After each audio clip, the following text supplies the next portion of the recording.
Good afternoon. My name is Steve McConnell, and I'm one of the pastors here at Church of the Palms. This week I may turn out to be the only pastor here at Church of the Palms.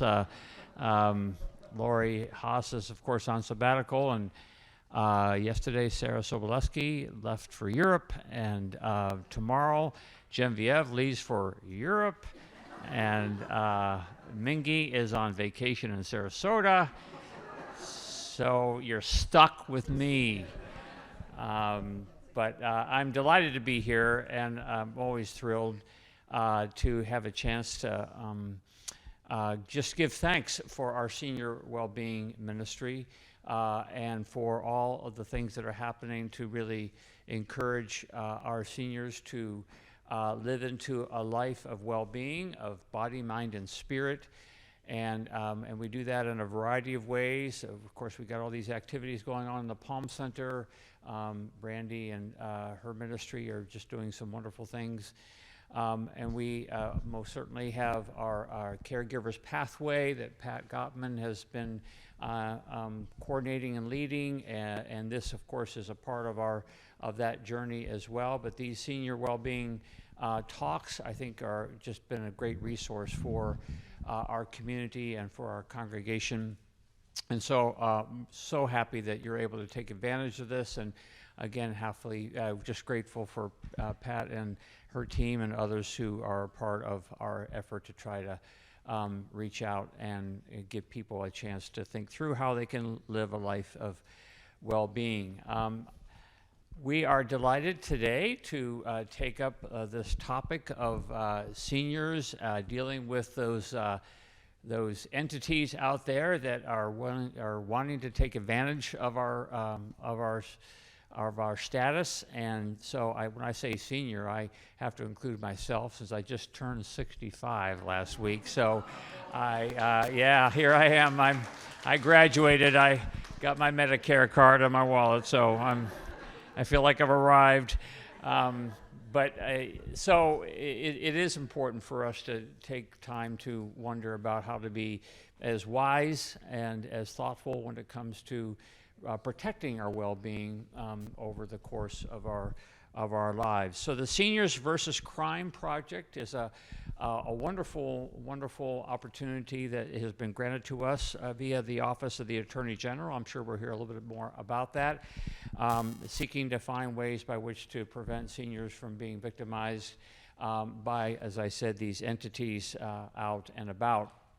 Beverly Brinson is one of the volunteers that works under the guise of this project, and please would you welcome Beverly. Beverly is a Houstonian. She has lived in Houston a good portion of her life, and she is an MSW and has served in a variety of ways of working with children and families. Recently, she worked with her husband in a business to sought to take care of seniors, home watch caregivers. I'm sure you might make a mention of that as well. And she spent some time in Mexico. She and her husband had a nice, wonderful season of time in Mexico, and I would love to learn more about that someday. I don't think I can get my wife to go to Mexico with me, but anyway, she may want me to go to Mexico on my own. But and then we're looking forward to a couple of events in July and August. July 19th, we have the Sarasota County Chief Ed McCrane, who's going to be talking about hurricane preparedness. Let's hope we don't have to worry about preparing for hurricanes, but we should always prepare for hurricanes. So that will be a good program. And then on August 23rd, we'll have the Thrive 55 program at Sarasota Memorial Hospital. Emily and Orender and some others will be here to provide information about that great program at Sarasota Memorial Hospital. So we're delighted to have you, Beverly. And before I ask her to begin, could I invite us for a word of prayer? Let us pray. Lord, thank you for this chance to be together and to learn and to become more aware and to advocate for ourselves and for others as to how best we maintain our well-being and protect it as we go about the lives that you would have us live. We thank you for people such as Beverly who volunteer their time to make us aware and help us to understand how best we can care for ourselves. And so we pray your blessing upon this time, for we pray it in Christ's name. Amen. Welcome again, Beverly. Would you please? Nice to see you. Yeah, good to have you here.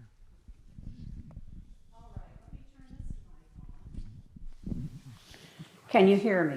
Yes. All right, a couple of housekeeping things in advance, if you don't mind, and you brought a cell phone, if you could turn it off or quieten it, because they always seem to go off when the most interesting thing is happening. I know mine does, and then it's embarrassing. The other thing is I'm a very casual speaker, so if you have questions or want feedback along the way, let me know. And the third thing, and I cannot control this, I was a therapist. I have an extremely soothing voice. Many of you will find yourself napping. It happens. So I'm not offended, just be aware that I do have kind of a hypnotic effect and people drowse. Even when the subject is interesting, people drowse. So there's not really much I can do about that. So I just wanted to warn you. And a special thank you to Pat and Steve for being able to host us today.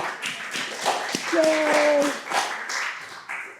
All righty, I am Beverly, and I'm with Seniors versus Crime. I don't know how many of you guys have heard of it. But Seniors versus Crime is a group of seniors helping seniors. It was originally formed in 1989 by the Attorney General's office when they decided that there were a lot of crimes and scams being perpetrated on the elderly. Frankly, that hasn't changed. It's probably worse now. I was just telling Joe I get a new one every week. This week I got 3 new ones. So, and a lot of times, of course, we don't know about them until they've already happened. So it was a beta group that started. It expanded to go throughout Florida. Today we have 38 offices nationwide covering 5 regions. So those are the 5 regions. We're yellow. And my supervisor is the guy under Region 2 with the beard. That's Craig. He lives close to Inglewood. I personally live in Nokomis, just north of Venice. How's the volume? Is it too loud, too soft, just right? It's good. Okay, good, good.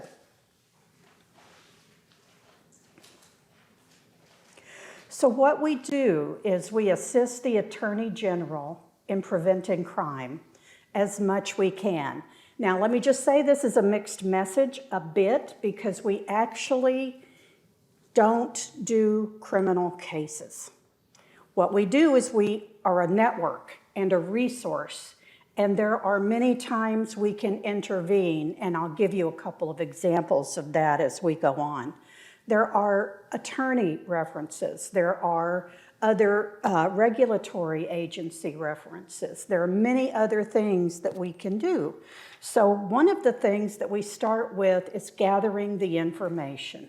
What information do you have? Any documents, any proof of payment, anything that is specific. So back to this, we are a nonprofit. We make absolutely no money. We are all volunteers except for the directors. And to me, it's the perfect volunteer job because I'm in the office 3 hours a week and I do the rest of it at home remotely, which is great because I live in Nokomis and the office is up here in the Sarasota Senior Center, downtown Sarasota, which is great. I don't have to come in every day.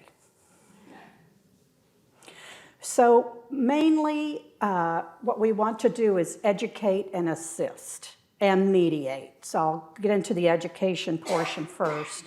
We want people to know how to arm themselves, to understand what scams are going on out there right now.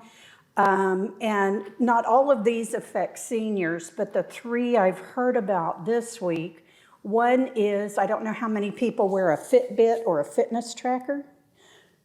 They are sending messages, somehow they're intercepting your messages between your fitness tracker and your phone. I don't have any of those details yet, but when I do, I'll get back in touch with you. So yeah, that's a new one. Some of the others that we've just heard about, well, the jury duty has been actually going on for quite a while. Does everybody know the jury duty scam? Yeah. Okay, it's crazy. Somebody will call you and say, Beverly, you didn't show up for jury duty. Why did you not? I say, I don't know what you're talking about because I have, number one, I've already answered the phone. I don't know what you're talking about. Well, you didn't show up, and they talk really fast, which is clearly to their advantage.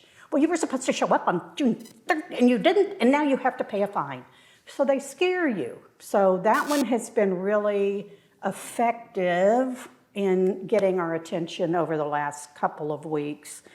And then I hope everybody knows about the readers for credit cards. Joe was telling me that his friend had inserted a credit card into a gas pump. Many of them have the sticky readers on them, so they imprint your information and steal your credit card number in that way. So be careful of that. Truthfully, I don't know that there's any way to avoid that, but if it happens, pay attention to the last charge that you put through. What we do, I'm not techie. You guys have already probably noticed that, but my husband is very techie. And he has the credit card set up to automatically notify him when a charge is made. So it was about a month ago, he came to me and said, did you order something from Zulily? And I said, no, who's Zulily? Well, it's a women's clothing store. And I said, no, I didn't. So he immediately disputed it. They took it off. They opened a fraud case right then. But the technique is they start off with something small that you might not notice. I had a friend that got a $1.43 charge, was her first scam. So these people are smart and sneaky. So I just, we all know that, but I just want to say it. All right, I love my name. I am a senior sleuth. Doesn't that sound cool? It is. And this is a typical picture of a group of us sitting together before a meeting or after a meeting. So let's back up a little bit. How do we get the cases? You can call us. I'll give you the 1-800 number for the state agency. People go online to file an attorney general complaint against a service, business, anything like that. The attorney general takes them if they're not, I would say, high level. I mean, quite frankly, she's really busy right now with sex trafficking and fentanyl. So if there's a $500 dispute over a chair, and I know people hate to hear this, it's quite frankly not going to hit her radar. So she refers it out to several different agencies, one of which is us. We get it as an email from the Attorney General's office, assign it a number, and begin to work it. First, we talk to the person who submitted the claim. Tell me what happened, when did it happen, and do you have proof? The proof, of course, is really, really important. Then, after we enter the case, if there's anything that doesn't fit the criteria, which are really pretty loose, but if there's anything that doesn't fit the criteria, they say right away, I have filed a police report. Well, at that point, it's become legal and it's not something we can take care of. Then we contact other witnesses if there are any. We also contact the company. And two outcomes that I've had there. One is the company is willing to talk. They may be unpleasant, they may be defensive, but if they're willing to talk, That's an open door for me. The other option that I hate to see is the never returns the call. I typically make 5 phone calls and send 2 emails. At the end of that, if I've had absolutely no response, I have to close the case. What that means is they're not going to respond to me and there is nothing more I can do. I refer people to, if it's a criminal case, I'm working with a man right now who truly has a criminal case, and I keep saying, really, you need to go to the police. He says, no, I can't, I don't want to, and I don't know what's behind that. So I'll do what I can, but it's truly, he needs to go to the police. What else can I tell you? Anybody have any questions yet? Okay. A lot of what we do once we get all the information, we speak to the company, we speak to the people, we get copies of any documentation, clearly very helpful. If I get a copy of the contract and it turns out that the company is accurate and the buyer just didn't understand, the best I can do is just explain what was missed, what the contract actually says. In some, very few cases, the merchant will actually negotiate a little or give a store credit or do something to maintain goodwill, but not always. So mediation is mostly what I do. I already said we only work on civil cases. We've saved millions of dollars for seniors who have been scammed or cheated. And we do refer, like I've said before, to the law enforcement. So a civil dispute is a legal dispute between 2 or more people. Those are the ones we can work on. A crime is a violation of the law. Those we cannot work on. I can make a phone call, I can do my best to mediate, but I can only go so far. So there's been some confusion. That's probably why we're focusing on civil versus criminal. So these are all the things that we do, and we do not do field work. We do not ever go to a business. We do not ever talk to anybody outside the office. We're on the phone, we're on email. And we cannot provide legal advice. I'm not a lawyer. None of us are lawyers. A lot of times we have to look back at the statutes just to see what they say, and then we say, you're going to need a lawyer because I'm not sure. As advisors, I've had people call me and just give me a long explanation of what happened, and then I say, what can I do? Oh, nothing. I just wanted somebody to know. Or I just wanted somebody to talk to. Okay, I'll listen. I'll listen to that, and if I have suggestions, I'll give them, but sometimes they don't even want suggestions, but I'm willing to help. We do want facts from both sides, so we will not take a call and just automatically assume that everything you see or hear is factual. In much of life, the truth is actually in the middle, and if we can get a decent solution for both sides, that is the goal. We have to be impartial. We can't take sides. So, avoidance. We've talked some about this. Be vigilant. Here's my favorite recommendation. 2 favorites. 1, if you're single or if you have a partner who is not able to help you make decisions, get a buddy. Never sign or agree to anything without talking to your buddy. 2 advantages there. Number 1, you've got a buddy that you can talk to and say, guess what happened? Number 2, your buddy is your time delay. I have to talk to someone and she's not going to be available until tomorrow. Give it at least 24 hours. You will know immediately if they start pushing. Oh no, this deal's only good right now. You have to sign up. You have to do it. Hang up. Nothing is this minute only. And if it is, it's a scam.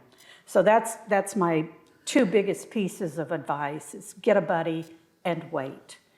My third one is, and women, most of us were taught to be very nice. So when we answer the phone, we're nice. When we answer the door, we're nice. When we get interrupted when we're out shopping, we're nice. Stop being so nice. If somebody is not scamming you and you put up your hand and you say, "Excuse me, I have to go," then they go, "Oh, I'm sorry." If they're not okay and they want to either follow you or continue to argue or continue to talk, all the more reason to walk away. So anytime they tell you something is that you feel is too good to be true, it usually is. I can go over in detail all the scams. Here are some of the most recent one. Are there any particular scams that you guys have heard and are not aware of? The big one right now is identity theft that's happening around, and I do plan to talk about that. Anything else? One of the other more recent ones is an elderly man was walking into Publix to pick up just a few groceries, and I'm still not sure what this one was. He was videotaped walking out to his car, and it was two young men, and they ran up to him and they said, Sir, we just made a tape of you and we want to use, so we can pay you. Would you fill out this IRS form?" And he said, "No." Actually, that's not true. He had started to fill it out. He'd put his name on it. And then it hit him, and he went, "No," and he tore it up and stomped off. Good for him. So anyway, frankly, there's a new one every day. There's no way to keep up with all of them. Yes? You mentioned the gas pump scam. The other one that seems to be pretty popular these days is taping a barcode on the gift cards. They go into a grocery store, and when nobody's looking, they'll take a bunch of gift cards and put their barcode over top of the barcode. So when you pay the cashier at the grocery store, the $50 or whatever it is goes right to their account instead of the gift card account. Could everybody hear that? No. When you see those gift card displays at grocery stores or department stores, one of the newer ones is people are going in and taping their own barcode on the back. So you would, again, this is not something you would notice. So when you buy the gift card, give it to somebody else, or use it yourself, that $50 payment goes directly to them. And of course, they'll do a whole stack. It won't be just you. It'll be 15, 20 of them. So just on that one, again, hard to notice, flip it over. If you see a barcode taped, then I would recommend you report it to the manager, tell them what's going on. That's really creepy, because most of us, we buy the gift card and we go. I mean, that's why we buy the gift cards. And this is, I call it thinking like a lawyer. Read everything, because there seems to always be a clause in the fine print that is not helpful or that you were never told about. So read the fine print. If they promise you something that's not in the contract, get it in writing. Never be afraid to ask questions, and that's where the buddy comes in. Ask your buddy, to look it over. There's no problem with that, because a lot of times you might think something is just fine, your buddy catches something, or better yet, you think something's just fine, your buddy looks at it, your buddy says, "Yeah, that looks good. I don't see any problem there," and then you have at least confirmation. It's just helpful. That's a female thing. I don't know that guys will do that as much. If you don't understand, don't agree, and this one is thinking like a lawyer. Enter every transaction under the impression that something will go wrong, because it's when you don't think something will go wrong that it does. All right, we're phone calls, cell phone calls particularly. Some people still have landlines. If you don't recognize the number, don't answer. We all have the cell phones now that the messages go. Let them leave a message. If they don't It's not somebody you want to talk to. Here is an automatic tendency. I got a call the other day from Albuquerque on my cell. And I look at it and I start thinking, who do I know in Albuquerque? Well, I know several people. And then I'm going, why would they call me? And why would their number and their name not be here? So I didn't answer it. But I say that to point out what our first inclination is. My first inclination was my brother-in-law's father had died. He's 97, he's in poor health, and they didn't have access to a phone. And so they had to call me. And I'm going, you know, when you pull that out and look at it, it makes no sense. They wouldn't call me. They'd email me. The others are jury duty. I told you about that one. IRS never calls. Social Security never calls. Medicare never calls. When you get something from them on your email, look at the line that comes across. If it does not say irs.gov, they all end with gov. If they don't, it's a fake. Delete it. Don't open it. So here's how we can all reach out is when I say get a buddy, what I'm also asking you to do is be a buddy. If there's somebody that you know that really can't get around, has trouble understanding all the new technology, like me, or has really gotten to the point where they can't make decisions, leave the home, and they refuse to leave, just check on them and make sure that they know they can call you if there's anything they have a question with. There was an 87-year-old woman who was delivered an air conditioner that she didn't know she'd ordered, and they refused to take it back, and it was a $5,000 air conditioner that she paid for. And unfortunately, she did sign the contract, so she didn't remember it.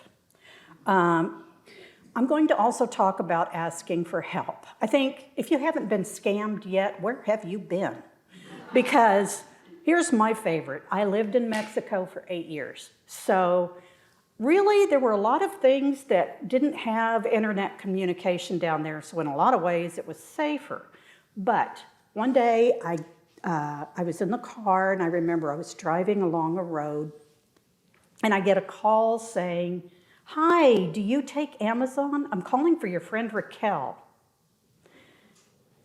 And at first I said, "What did Raquel want?" And then they started, and then I went, "Oh, wait, this is gonna be fun. This is a scammer." I said, "Okay, what's the name of Raquel's son?" She said, "Why are you asking me that?" I said, "Well, if you know Raquel, you'd know the name of her son." And she started backing up and saying, "Well, wait, no, that's not why I'm calling." I said, "Oh, I know very well why you're calling. Tell me the name of Raquel's son, and we'll continue to speak." She hung up. Well, Raquel doesn't have a son. So that I just knew that one was going to be fun. And if there's anything you can do like that to enjoy it, I mean, that 30 seconds made me happy. Do that. If you're, and if you're not sure, don't be afraid to ask for help. But I got to tell you, I almost fell for that. I almost sent her money until I went click Raquel's son. All righty. We are always willing to help. We are always free. That's what I want you to know. We can help mediate. We can help refer. We can often tell you what is the best thing to do going forward. What we cannot do, criminal, I've said that repeatedly, no divorce. We don't do divorce. We don't do family violence. If an attorney or a police report, if attorney is involved or a police report is filed, that's a level above us, and we trust them to handle that. And if it's in court or going through court, even a civil case, then it's out of our hands. Our role is more before it ever gets to that point. So we'll be asking you to provide everything, documentation that you have, and people are even able to send me emails of texts, which impresses me. I have no idea how to get a text off my cell phone. These are the basics on protecting your identity. Shred documents. Now, I don't mean to shred every piece of mail, but if you have something with sensitive information, let's say a tax form, it needs to be shredded. Usually there are places you can go and have shredding services done for you. If not, ask around. There's often churches, neighborhood government organizations that have a shredder and will permit you. Worst case, you go to Office Depot or Staples, and they will do it for a fee, but I always try to find people that don't charge. Carry only your essentials. How many credit cards do you need? Really, how many do you need? You know, you get an offer in the mail every other day. It's like, you have been approved. Well, great, I don't want to be approved. The most important is never, never, never give out your Social Security number. Nobody should be asking for that. I won't even put it on doctor forms. They'll ask, you know, sometimes the doctor forms will say, what is your Social Security number? Well, they don't need that. I just put my last 4 digits and that works, and that's fine. They don't need it. Never tell anybody anything personal over the phone, assuming you've answered. If it hits that point, and I call it the gut moment. There's this moment where you're doing something and just suddenly it feels funny. I feel it in my stomach. It's just like, this isn't feeling right. Exit. Stop the transaction. Say, I've got to get back to you, and leave. Don't be nice. Can we remember that? Good. That is so important. If somebody calls you to tell you you won something, no, you didn't. If somebody calls you to tell you that you've got $150,000 waiting to be put into your account and all they need is your bank account number, no, you aren't going to get that $150,000. If you're going to wire money, go to a bank. If it's international, you have to go to a bank, I believe. But be very, very careful. And if you do get a problem, remember everything you can, keep every piece of documentation, call us. This is our 800 number. And I've also, just so people know, I've also left a lot of general information and flyers out there. I've also given Pat a couple of resource books for the library. Resource booklets. I guess they're not books. So our number is 800-203-3099. We sometimes, and this is absolutely okay, we get calls about other people. My neighbor is too humiliated to call. Here's what happened. Then I say, will she let me call her? Oh yeah, you can call her. She just didn't want to call you. Okay, that's fine, I'll call. This is the statewide number, so it may or may not be routed to our office. Right now, the Sarasota office is still rebuilding after COVID. I am the Sarasota office. So if anybody wants to volunteer, I'm happy to tell you how to do that. But what we do is you can request our assistance, you can volunteer, you can make a donation. If you know other people that would like a presentation, we can do that. It's so important to get the information out because this is a small group that many people have never heard of. So Seniors versus Crime, always looking for volunteers. Let me know if there's anything I can do or any questions. I heard recently. Hold on, excuse me just a minute. Can I ask you to use the mics only because we're recording this and we want your question captured as well? Thank you. Hi. Hi. I heard recently that, and I don't know if the crime is hit here in Sarasota. I know it's hit St. Petersburg. But the recent thing that seems to be happening is if you go to your car sometimes, maybe you've been to the grocery store or wherever, and you come out and there's a $100 bill on your dashboard, you know, underneath the windshield wiper. Uh-oh. Okay. Do not, I repeat, do not touch it. for any reason, first of all, nobody's going to give you $100. But secondly, that $100 is been coated with some sort of a drug, and if you touch it, it makes you go into like a, situation, and then somebody a few seconds later will come up and take all your jewelry, your money, all your information. And so that has happened in St. Petersburg. Has it happened here that you're aware of in Sarasota? Not today.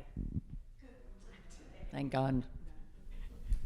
But I would also say probably in that scenario, after somebody touches the bill and starts feeling woozy, that person is immediately going to run up, "Are you okay? You don't look okay. Can I do anything?" And as the consciousness fades, then they take everything. So good point. Thank you for letting us know. I hadn't heard about that one, but literally I get 3 new ones a week. Any other questions? All righty. Well, I have several. Oh, okay. I have several. You have several. Can we talk a little bit about what happens if in a weak moment we do something that we know immediately we should not have done? Given bank information, given a social security number, what do we do defensively to help us feel better about that problem? All right, good question. Social security number is your hardest to get out of because that usually immediately heads into identity theft. One of the books I left, and I'll actually hand it to you now because I'm leaving them for the library, I'll just hold it up so everybody can see it. This is a whole description on what to do if your identity has been stolen. So here are the directions. 1, contact the police. 2, report it to the fraud department of the 3 major credit bureaus. Will you ever speak to a person? Good luck. 3, contact the fraud department of each creditor. So if you've got automatic deposits coming out, going to certain places every month, contact each of them and say, "Do not use my card this month, put a pause on it, let me get back to you." 4, report it to the FTC. Now, that's a National Investigative Bureau in DC, and what they do is they collect all these reports and keep them so that when they hit a certain number, and I assume that number is really large, of the same thing, then they start putting out warnings and then they start investigating. 5, contact your banks and financial institutions, all of them, even if that particular bank wasn't affected. Basically scream it from the rooftops. Somebody took my identity. Somebody has my social security number. I don't know who. I need you to stop processing every single financial transaction until you hear from me. If you have any questions, call me. So let me give you this. Right. It also sounds like you should do more vigilant monitoring of your bank accounts and things like that as well, because by the time you figure out they're already tapped in, it probably is too late. It can be, and that's why my husband has started. He went to the credit cards and signed on. He said there's a form or a checklist or something you can fill out to say, email me immediately when a charge hits. Well, that's not much fun when I'm out shopping, but it's safe. Now to expand on that a little bit, that you can set it up with each credit card company, and you can also set a dollar amount. So, as you said earlier, a lot of these start out at like $1.43 or whatever, but you might say, okay, anything over $40, and you'll get a text. I mean, and when I go to the gas station, when you go to the gas station and use a credit card, they immediately block your card for $150. So when I go to the gas station, before I'm finished pumping gas, I get a notice from my credit card company that there's a transaction at 7-Eleven or whatever. So it is a good thing to do that with every card and just set a dollar amount. Otherwise, you might be getting like 6,000 texts a day. But if you set a dollar amount, at least you can get some protection. Thanks, Joe. That's a great idea. And I pretty much guarantee you my husband has set a dollar amount. I'm not a big shopper, but he would do that to make sure that it never goes over. But he's an accountant, so he knows when we spend money. The other thing that you can do is do the same thing with your bank accounts. Yes. Yeah, because I have mine where it sets, it's like, oh, anything over $25, it says, if somebody took, $100 out of your ATM account, and it sends me an alert. Excellent. Did you do that directly through your bank? Yes. There's another great idea. I think just putting as many safeguards in place as possible. I want to say it's terrible, but quite frankly, something probably will happen sooner or later. It probably will. The odds are so high. So that if you protect yourself as much as possible, when something does happen, you've done as much as you possibly can. Joe? Another one is passwords. It's a royal pain in the butt, but you should have a different password for every internet account that you have. And I don't use a password manager because it's one place you can get hacked. But if you have a separate password, crazy passwords, mayonnaise or something, and just have a different one for every account, it doesn't eliminate the chance, but it significantly reduces. Absolutely. And if you do mayonnaise, you can also do the A as the at and the O as a 0, just to mix numbers and letters in there. I don't use a password protector. I have an Excel spreadsheet that's password protected. So you can't get into my passwords without the password. I don't know if that'll ever work well or not. A couple of other things that have been happening. Facebook. I don't know how many of you are on Facebook? Okay. You know how they sometimes have these cute little quizzes pop up? Don't do them. Because who needs to know if you're more like a cat or a dog? Do you need to know that? Probably not. But they're not gathering sensitive information necessarily with that, but they're opening a door. And you have begun to give them permission to how you think. Don't do that. So Facebook quizzes. Facebook, sometimes I play stupid games on my smartphone. That's what I think they're for. I'll be playing a game and I'll get something pop up like a survey. Turn it off. Don't ever do a survey. Why would a game need a... Anyway, delete the game.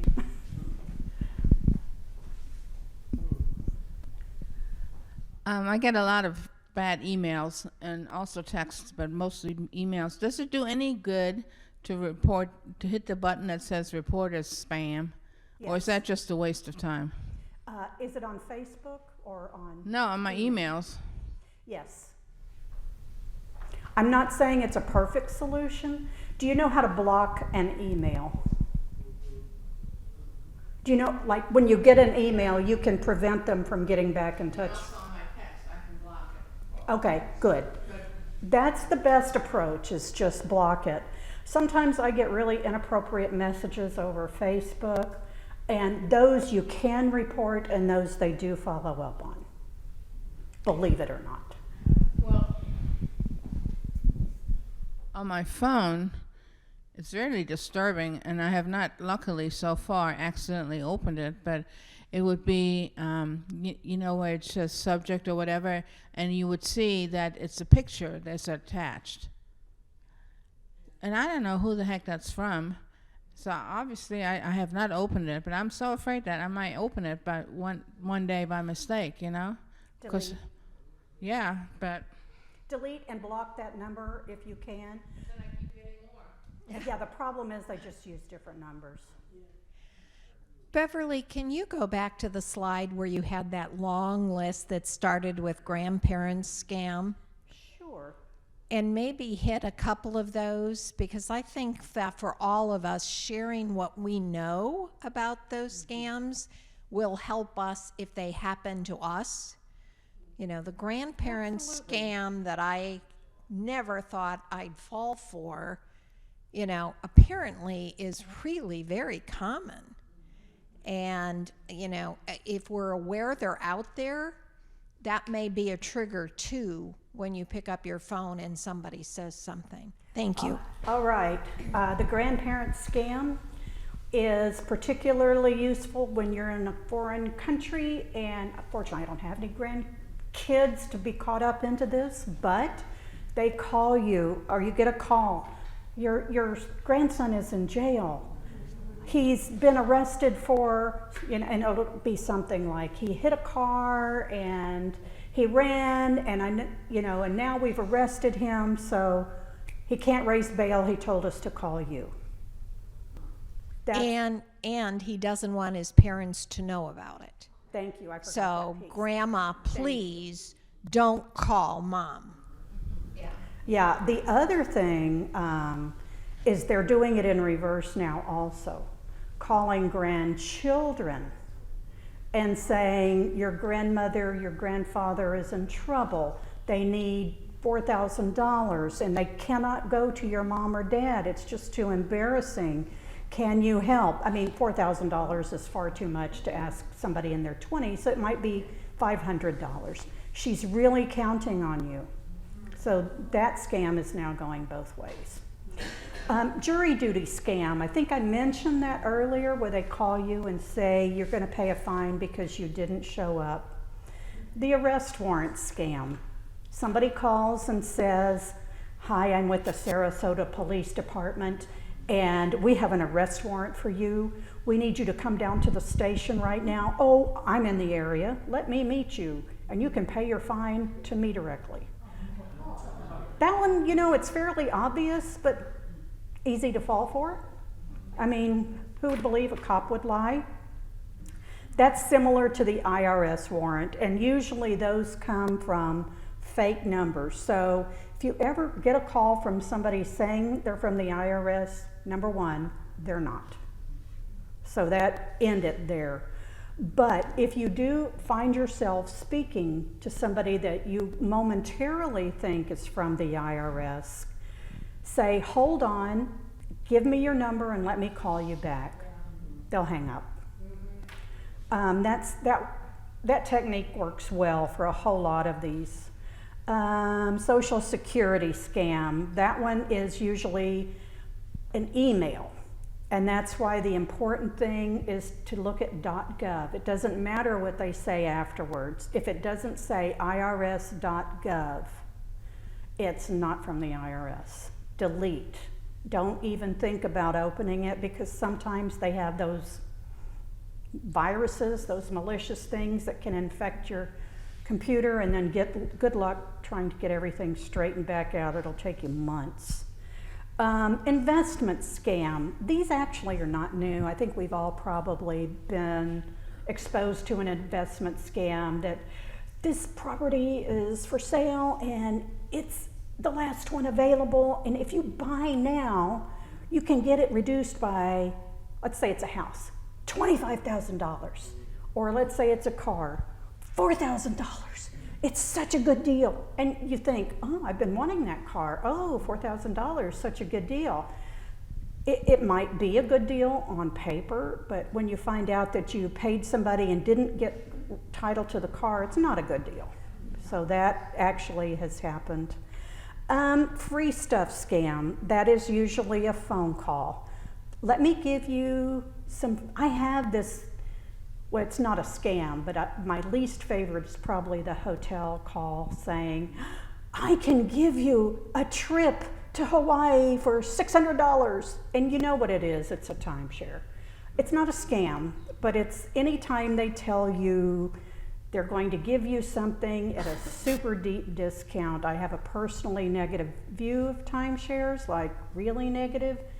I have friends that own them and love them, so it's technically not a scam, but it's just something to be aware of. More so if they say, I can give you a free hotel room, or if you come stay here, we will take care of you in a bed and breakfast and everything, you can get your third night free. Speaking of, scammers have now broken into some of the Airbnb websites, VRBO websites. So when you I don't know how many people reserve online, but if you do go in and reserve online, they're stealing that information. That's just beginning, so I don't know how rampant it is or it will be, but I would recommend if you want to make a reservation, call the owner or send the owner a message saying, I'm about to make a reservation and I want to make sure you're you and you get it. So if you don't get something in 10 minutes, let me know. And they will. I mean, most of them are very, very able to do that. We already talked about travel and timeshare. Computer virus. This one people don't fall for as much as I did a while back. It's when you get an email and it says, your computer has been infected, and sometimes it's blinking letters.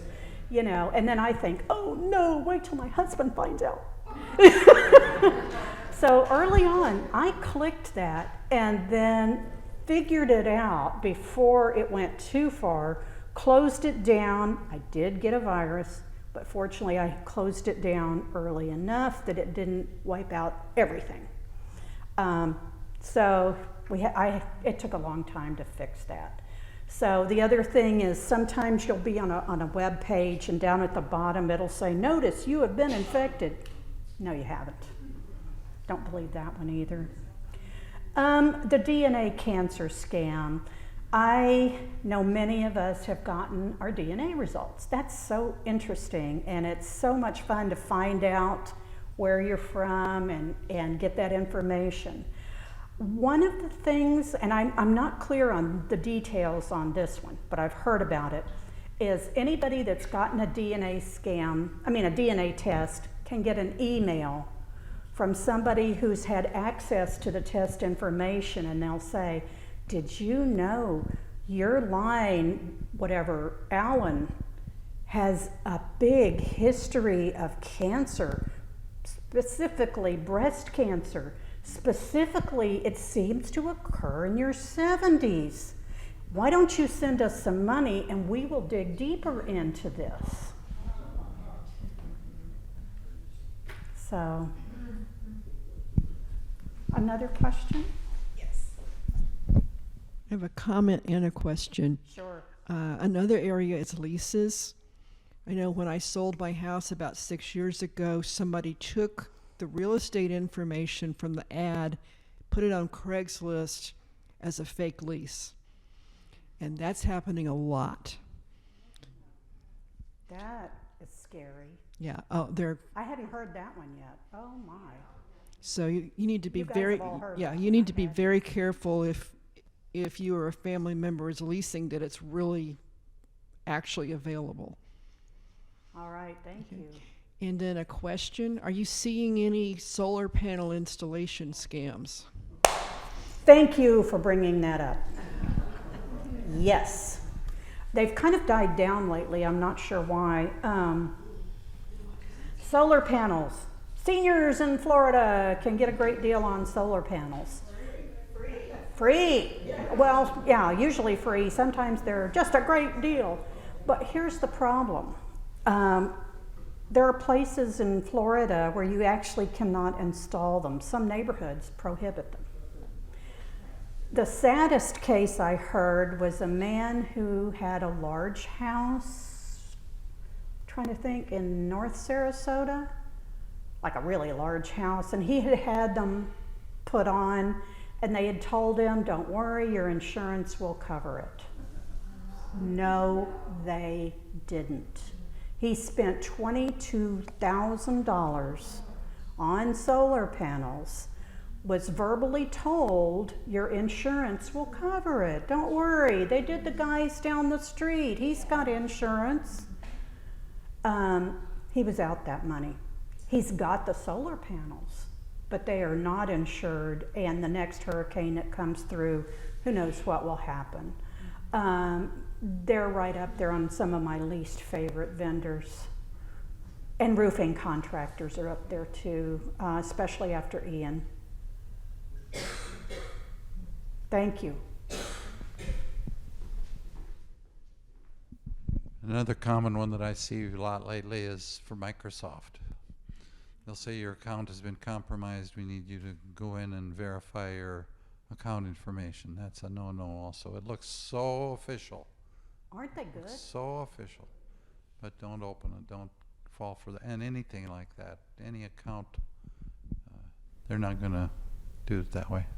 Now, and the one thing I want to say is I have fallen for them. Probably all of us have fallen for something big or something small. It's human nature. I think the biggest struggle that we run into as volunteers is people being ashamed. They're embarrassed. They often are well-educated people who feel like they should have known better. Well, that's not possible. They don't operate on your intellect, they operate on your emotions. And if they catch, this is a caregiver support group. I'm just going to throw out an example. You have been dealing with your partner who's had Alzheimer's. You've been doing this for quite a long time now, and you are tired. You are very, very tired. And they catch you at the end of what just turned out to be a very bad day. And not only are you tired, your resistance is lowered because you're just not thinking clearly. And if something happens in that moment, reach out for help as soon as you think or as soon as you know. Don't be ashamed, don't be embarrassed. Don't let any of those feelings get in the way. Let's report it and let's move forward. All right, promise me. Thank you. Any other questions for Beverly? I have just one more. All righty. I bought something from Amazon one night at 9:30, $35 purchase for a credit card and an email address, which is all Amazon knows about me, supposedly. By 8 o'clock the next morning, when I opened my phone, I had 95 emails for people all over the world who had purchased things with my email address and my credit card. On I Amazon. immediately called the credit card company. 2 of them had already been charged and shipped. The rest of them hadn't been processed yet. To your address? I'm sorry. No, they were not shipped to my address. They were just charged to my credit card. Ah, good. They immediately took them off. They immediately closed that account and said there will be nothing else that will be allowed against that credit card and that sort of thing. But they, American Express, had no interest in taking it any further from a fraud situation. I had the emails, I knew some of the names they had used, I even had some of the, and they could have cared less. I went back to Amazon and I said, how can that happen to me? And they were very apologetic. They assured me that the 2 they had already shipped, if they were to come to my house, you know, they would eat it, they would never show up on my credit card, blah, blah, blah, blah, blah. But they were not interested in solving the problem either. Their recommendation was change the password on your Amazon account. To this day, 2 years later, many of those charges, the people assigned to those charges, continue to use my email address and an invalid credit card now because it's no good to do things. And I'll get messages that say, well, thank you for signing up for this service. All you need to do is complete this and that, and we'll go. So once scammed, it's very, very difficult to get it all cleaned up. It is. And the very people that kind of helped with the scam are not even interested because there's so much of this fraud going on that it's just easier to backpedal and cut new cards than it is to basically find these people and stop them. It is, and the time they would spend looking for them, they would argue is not worth Yeah, I had something happen, and so I went to the bank to get them to help me unscrew it. And one of their suggestions was, if you're gonna shop online, so I've got I go to Regions, and so they have what they call a Now card, which is it's like a gift card, but you can reload it.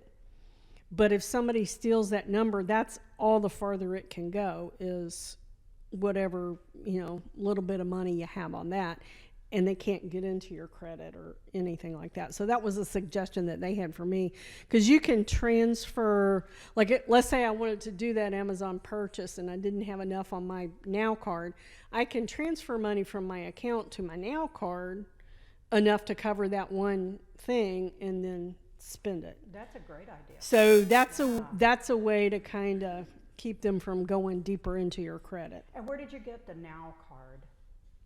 At Regions Bank. Okay. It's a Regions, and I'm sure some of the other banks probably have the same thing. But it's a reloadable, almost like a gift card.